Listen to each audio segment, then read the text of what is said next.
r/AskReddit, what did you witness or overhear as a child that still haunts you today as an adult? My grandparents having sex, nothing more to be said.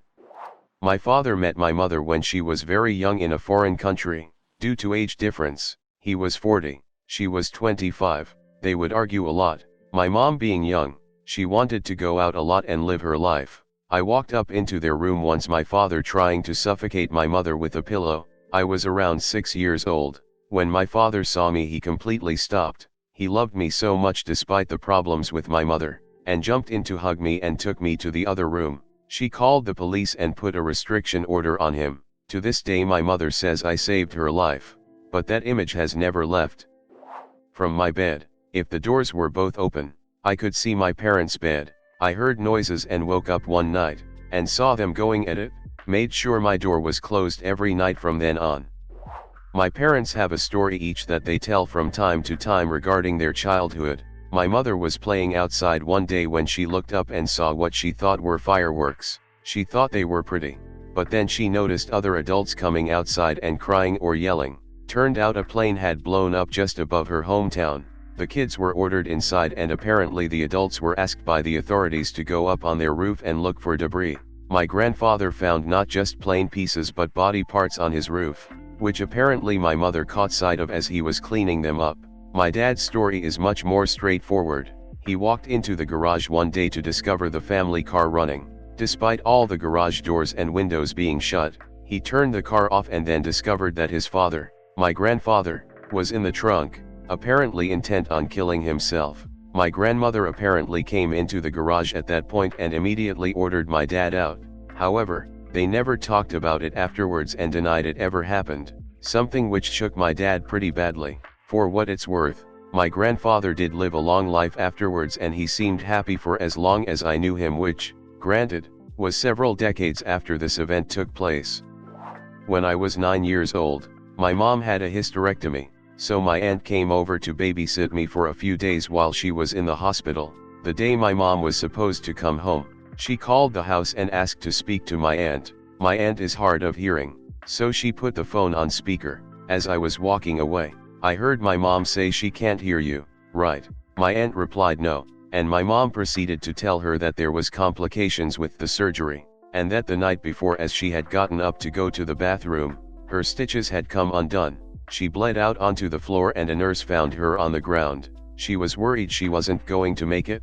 I'm not sure why my aunt didn't think I couldn't hear all of this while the phone was on speaker. I pretended I didn't hear anything, and ran up to my room, crying the entire night thinking my mom wouldn't come home. Everything turned out fine and she was back home a week later, but at 9 years old, overhearing her describe that situation still haunts me.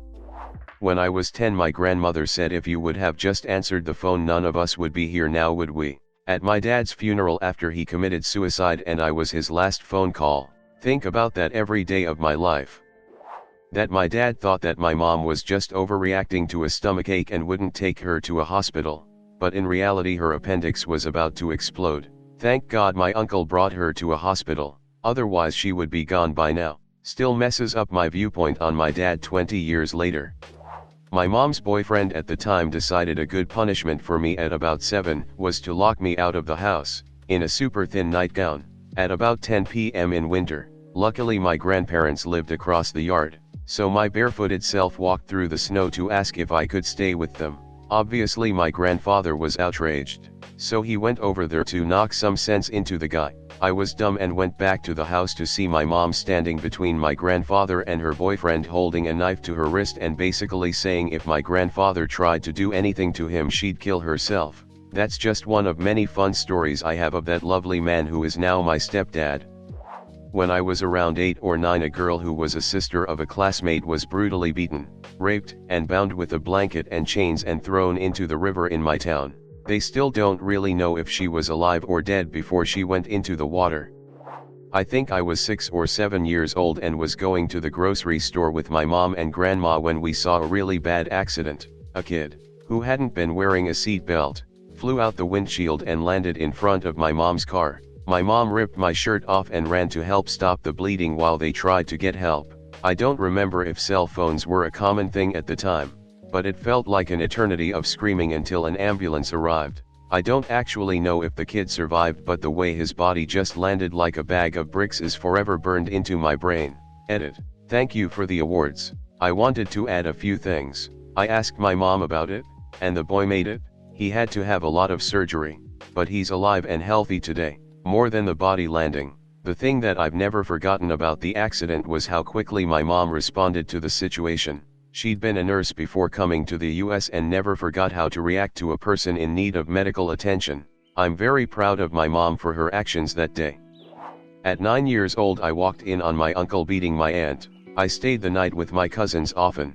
They were 8 and 4. My aunt and uncle had just split because my aunt caught him cheating and found out he was addicted to drugs. My cousins were upset and my mom thought it might cheer them up if I stayed the night with them. The next morning I heard screaming from the garage. We went to see what was going on and seen him hitting my aunt. My dad had a friend who lived just a couple houses down, so I told my cousins we needed to hide and we went to his house. His wife was home and I told her what was going on.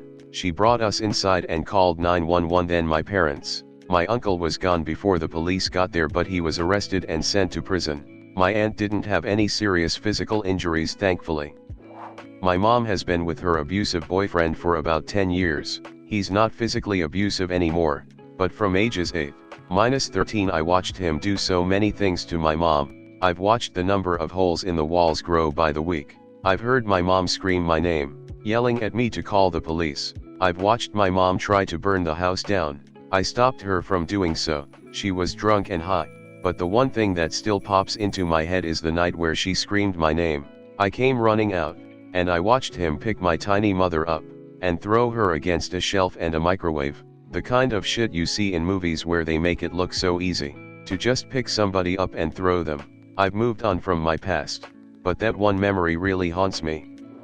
When I was 7, one of the younger girls in our class acted weird during lunch hour or any time there wasn't an adult supervising. She would take one of us boys to a corner and flash us or get us to put our hands down her pants. At the time I just thought it was strange, but I never thought to tell anyone about it. Thought I would get in trouble for seeing a girl naked. About 8 years later I was getting training as a camp counselor for how to spot potential abuse victims, including those who had been sexually abused, and this girl suddenly popped into my head as I realized she ticked almost all the boxes. In addition to the above behavior, she also had a very quick temper, was prone to violence, and had a few other tendencies that lined up. I had switched schools a year or two after she joined the class, so to this day I have no idea what happened to her. Hopefully she wound up in a better place. When I was around 7 or 8, I was in a grocery store during an armed robbery. My family was at the checkout, when 2 people came in and started yelling and shooting. They told everyone to lay down on the ground and my mom laid on top of me, but I could see when they shot one of the grocery store employees just a few yards away from me. The robbers ran outside and were confronted by the police in the parking lot and arrested. I believe the man shot ended up dying in the store, but I'm not 100% sure of it. My parents acted like nothing happened and never talked to me about it. It was a friend of my daughter's. I think she was like 5 or 6 at the time. The 2 of them were playing and they did something normal kid dumb like pour all the mixed Legos out instead of leaving them in the big box. So I raised my voice. "Stop." My daughter paused like you expect, but the other girl cowered like the fear of God was in her and she said really quietly, like it snuck out from instinct, "Please don't hurt me." Oh my God, it was heartbreaking to think how and why a sweet little girl learned to have such a reaction. My dad: "Why is she so ugly?" I was 8. I went to the mirror and cried. It was the first time I ever realized that I could actually look at myself with judgment. It never stopped. My mom picked me and my sister up from elementary school, and when we got home I ran upstairs to say hi to my dad, who was usually at his PC in their room. He wasn't there, so I ran into their bathroom and apparently found my dad with his wrists cut in a full bathtub of water. The only thing I can really remember about that day is the visual of blood spots on wet white tile. My brother's death. I was 5, he was 2. Mom tried CPR on him. She was a nurse. He had undiagnosed cystic fibrosis. He was adopted, so no family medical history was known. Took me decades to get over that. When I was 10 or 11, someone I met in a chat room sent me videos of child pornography, including a 4, year old. I still remember the images, but at the time I didn't realize what it was, though I knew it was wrong. I couldn't say why, but it just didn't feel right and I cut contacts with him. I realized a few years later that those videos weren't kids having sex with adults like he told me. It was a pedophile raping kids, and I think that he was the father, and the victims were his daughters. Same man and same room in both videos. I really wish I could report him, but there's no way I can find the traces again. It's been over 15 years and the computer I used is long gone. My dad telling his mother over the phone that he'd found me and was coming right over. I walked home from school at that age and would take my time, chatting with folks outside the school, maybe stopping at the store or whatever on the way.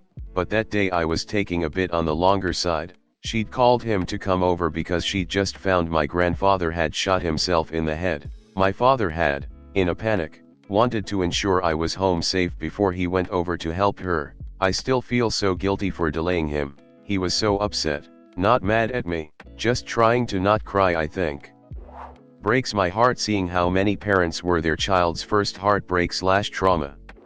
My dad, his temper, and his drunken tirades. One night, he was walking around the house with a loaded pistol, .357 I think, after again consuming large amounts of hard liquor. I think he wanted to be prepared in case mom called the police. At one point that night, the gun discharged, leaving a hole in the mattress of my parents' bed. I was in high school at the time. Whenever he was at home, I was always on edge. Looking back, I think it was shit like this that contributed greatly to my decision to move far away from home after graduating college.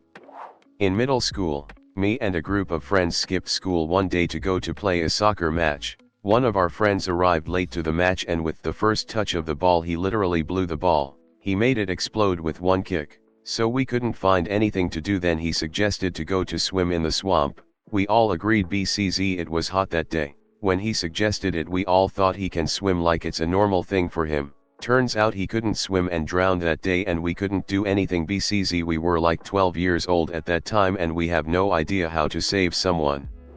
I was about 6 at a party at my dad's secretary's house. He thought it'd be funny to throw me, fully clothed and unable to swim at the time, into the pool and laugh at me in front of everyone. I was so humiliated and embarrassed that my own father would use me as a prop to make his moron friends laugh. I later found out he was fucking his secretary on the side and is the father of her daughters. When I was 15 going on 16 years old, I had to be put in the hot seat to decide if my terminally ill dad should be taken off of life support. I didn't know what to say because I just wanted to focus on school since my sophomore year of high school was winding down at the same time. The thing that still resonates in my mind to this day is the tubes that were inside him and not being able to hear him speak. That wasn't even living at that point. That was just waiting to painfully meet the Grim Reaper as your organs shut down. After 6 years and grief counseling, I still don't forgive myself for not giving myself the confidence to speak my mind more clearly. Everyone who was in that room except for myself and my mother is dead, so that bothers me a lot. He died on April 17, 2015, and I turned 16 on May 6, so I pretty much don't enjoy my birthdays anymore as a result too. My mom telling me she wished she had never had kids with I was 7-8. My dad beating my mom. My mom is a very strict person when it comes to school, so when we do bad we get punished heavily. I remember multiple times when my sister would get an F and would get beaten and yelled at. I still remember the guttural screams of pain when she got hit. I had many sleepless nights of overhearing my sister sobbing and screaming because of my mom. Happened so much that I got desensitized to it. Not me but my brother. Overheard our dad say to our stepmother if I could go back in time and never have those kids I would do, so I could only have your children. Edit. My brother was around 13 or so when he heard this. It was just after they had a miscarriage. They ended up having a baby a year or so later. He is my half-brother and lives with his mom, and my older brother and I, 25, 23, live with our mom. None of us really speak to him outside of the odd "how are you?" My older brother has cut all contact with them both after our stepmom was a huge bitch to him. I was 16, so technically still a kid. Was in a car accident. My friend's dad took me for a ride in his track car and got it wrong at 70 miles per hour. We hit a parked car and I was knocked out instantly. When I came to, I tried to look over to check on him but couldn't move my head. Turns out I had skull and spinal fractures. I strained my eyes to see him, and his was sitting with his right ear pressed to his sternum, looking right at me. He died instantly. The noise I can still hear in my head now is the sound of his neck snapping on impact. I suffered a delayed PTSD for about 18 months where I didn't sleep longer than an hour without waking up screaming. It still happens 7 years later, but not as often anymore. My cousin's suicide. She was in the room with my sister, who was a few months old, and shot herself in front of me. I slammed the door so the other kids couldn't see it. My face blanked over and I went numb, called 911 and cleaned up my sister. My gran calling my dad weak and a coward the day after he took his own life. That day I said fuck you and meant it. I found my sister on the ground naked, pale, and covered in sweat after ODing in an attempt to kill herself. I would have been about 9 or 10 at the time. When I was 5, my best friend's mom killed herself in the garage and took my best friend with her. My parents made me go to the open casket funeral and described to me in great detail how it happened and how they were found. For a long time afterwards, my parents would punish me by saying my best friend is coming to get me. Messed me up for years. When I was in 3rd grade, my class took a field trip to a history museum in the capital of the state I lived in at the time. After the tours were over and we had eaten lunch, we piled onto the buses and started to leave. To put it nicely, the capital wasn't a very nice place. High crime rate, bad roads, worn down houses, that kind of stuff. Anyways, the bus was stopped at a stoplight and my friend and I were playing the alphabet game, so we were naturally looking outside the window at the time. Should have just slept the way back, because we saw a guy get mugged and stabbed right at the crosswalk. Parents and teachers started to freak out. One parent vomited. The bus driver just floored it out of there. Kinda screwed everything up at the school for the next few weeks. The word got out real fast and we had to have an assembly about it. Occasionally still have nightmares about the whole thing. Never found out if the guy ever got medical attention or not, so it's possible I watched a man die when I was just a small kid. To this day I can't drive through that city. If I have to get close to it in any way, I take a different route. Being called a useless evil child that only gets his siblings in trouble. So weak and frail and useless. My baba said this about me to my auntie. It sounds harsher in Russian. My mom locking me and my brothers downstairs and yelling monsters belong in the basement. We were 12, 10, and 8 at the time. I don't remember what we did to deserve it. Also, when I was 16, a childhood friend brutally raped the children he was babysitting for over a year. He was sentenced to 20 years in prison. He gets out at the end of the decade. Don't remember my age, but it was before I was old enough to ride a 10-speed. I lived on one of the busiest 2-lane US roads in my state when I was growing up, at the intersection of a county road, which had a stop sign. For context, the US road had a 50 miles per hour, 80 kilometers per hour, speed limit in that area back then. One day, a motorcyclist thought he was fast enough and could turn off the county road onto the busy US road in front of a loaded semi-truck. I didn't see it because I turned away, but I heard the thud and crash. They had to wash the guy off the road with a fire hose. To get to town I had to ride my bike on the shoulder along the side of the busy road, which for a week was covered in blood and brain matter from the hose down. Added speeds.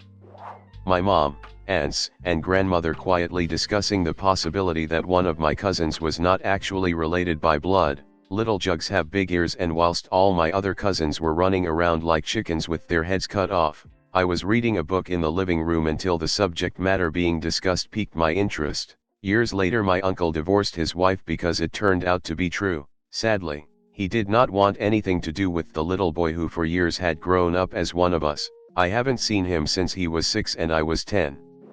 I've posted this before, but anyway, I was probably 7 or 8 and playing in front of my upstairs bedroom window. I liked to watch cars go by while I was playing, and there were 2 streets that ran parallel to each other in front of my house. They were only separated by a creek. Then a car pulled up across the street from my house. Inside, a male driver and female passenger were arguing. Then the man punches the woman right in the face over and over. I ran past my mom yelling, "A man is hitting a woman," and I ran outside heading for the stairs. I guess at 7 or 8 I was going to somehow save the woman. I get to the top of the stairs just as my mom catches up to me and the car peels out and drives away. I'm 49 now, so for at least 40 years I've thought about that poor woman. I hope she got away from that guy. Trigger warning.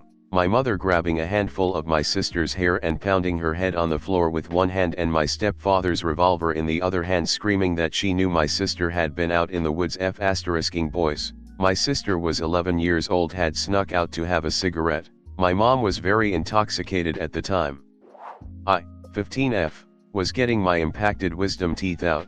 I was awake and the numbing agent didn't work on me. I was telling them that I was in pain and not numb. Finally, they told me that if I didn't stop crying I would have to come back later to have them finish. I ended up disassociating. I remember hearing them laugh at how dramatic I was being and that I was just weak. Turns out I have a genetic condition that makes me not respond correctly to local anesthetic. I have PTSD related to dentist and dental care due to this. When I was 3 my grandma died in her sleep and everyone went crazy. I remember her boyfriend for some reason sneaking me in to see her body and then just sobbing a lot and saying I needed closure. I wouldn't call it bad trauma, especially compared to a lot of other things. But decades later I still remember what her boyfriend, and the room looks like vividly, and it comes up in my head sometimes without me even thinking about it. My mom and I were driving across the country when I was 7 years old, and we stopped to use the bathroom. We shared a stall so I didn't get kidnapped or whatever, and there was a mother with their daughter in the stall next to us. The kid was whining about something and making a fuss. The mom kept trying to hush them rather sweetly when her voice suddenly changed. "Don't make mommy hurt you." My mom and I gaped at each other in horror. We both bring it up occasionally because it was seriously chilling. Used to live with my aunt in a 1-bedroom apartment, so clearly I'd sleep in the living room. One day woke up at way past midnight thirsty AF. On reaching the kitchen I found my uncle's dick in her mouth. Really shocked me back then for years till I knew what oral sex was. We don't see eye to eye during family gatherings.